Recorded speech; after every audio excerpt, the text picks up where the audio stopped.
Hoy, kakapoy. Nilarga ko ni pabuhol guys, gikan kong Cebu 10 p.m. Dapat by 2 a.m. na ko buhol. Nagselfie pa ko bago matulog. Ang ending, di ka matang babae. Sumoto pag mata na ko, alas 7 na. Animal jud. Nalakaw na tanang pasay.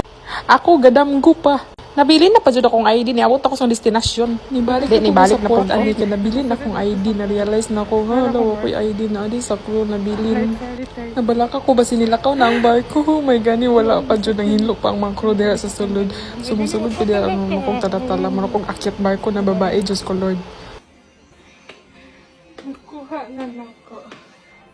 Hello? Finally. Ha? Wala ka. My God. Nagkawalan ako. Nagkawalan ako. Kapitalan ako. Kapitalan ako nila. Thank you, Light Fairy. Ako kanila kao. My God. Wala mo ako siya. Ayaw na lang dyan patulog sa biyahe kung wala may kauban. Kaya na, giatay, gidagahan. Nag-aberias, kinabuhi, aning mabuhatan eh.